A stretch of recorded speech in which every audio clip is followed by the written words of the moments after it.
సార్వత్రిక ఎన్నికల నేపథ్యంలో సైలెంట్ గా ఉన్న ఆంధ్రప్రదేశ్ రాజధాని రచ్చ ఇప్పుడిప్పుడే రాజుకుంటోంది. ఎన్నికలకు ముందు రాజధాని మాకంటే మాకు కావాలని కత్తులు దూసుకున్న 13 జిల్లాల నాయకులు ఇప్పుడు మళ్లీ రైజ్ అవుతున్నారు. ఇంతకీ రాజధాని ఏ జిల్లాకు, ఏ ప్రాంతానికి దక్కుతుంది? రాయలసీమకా, కోస్తాంధ్రకా? సీమాంధ్రల్లో కొత్త రాజధాని అన్వేషణపై అధ్యయనం మొదలైంది.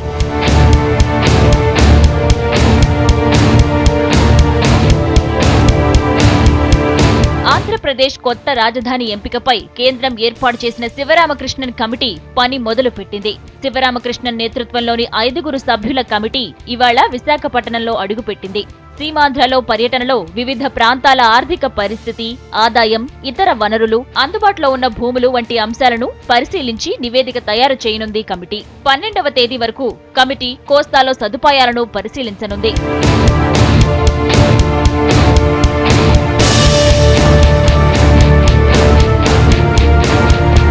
రేపటి నుంచి అధ్యయన యాత్ర మొదలు పెట్టనుంది కమిటీ.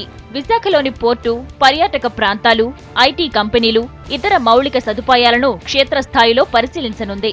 తరువాత జిల్లా కలెక్టర్, జీవీఎంసీ కమిషనర్, ఇతర అధికారులతో సమావేశమవుతారు. ఆదివారం ఉదయం రాజమండ్రిలో, మధ్యాహ్నం విజయవాడలో శివరామకృష్ణన్ కమిటీ పర్యటించనుంది. సోమవారం ఉదయం విజయవాడలో జిల్లా అధికారులతో సమావేశం అనంతరం మధ్యాహ్నం గుంటూరు, మంగళగిరి ప్రాంతాల్లో పర్యటిస్తారు. అనంతరం అక్కడి అధికారులతో సమావేశమవుతారు. 13న కమిటీ సభ్యులు హైదరాబాద్ వస్తారు. 14న సెక్రటేరియట్లో వివిధ శాఖల ఉన్నతాధికారులతో సమావేశమవుతారు.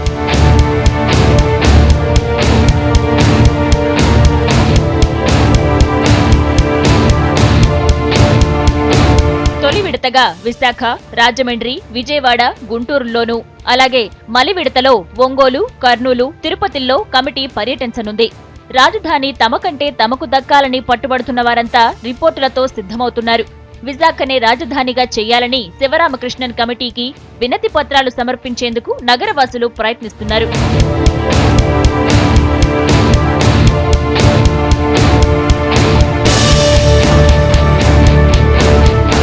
మొత్తానికి సీమాంధ్ర రాజధాని నిర్ణయించేందుకు రాజధాని కమిటీ తన పనిని ప్రారంభించింది. సీమాంధ్ర 13 జిల్లాల్లోని 7 నగరాల్లో పర్యటిస్తున్న కమిటీ ఏదో ఒక దానిని రాజధానిగా సూచించడం ఖాయం. మరి ఆ యోగం ఏ ప్రాంతానికి రాసిపెట్టి ఉందో చూడాలి.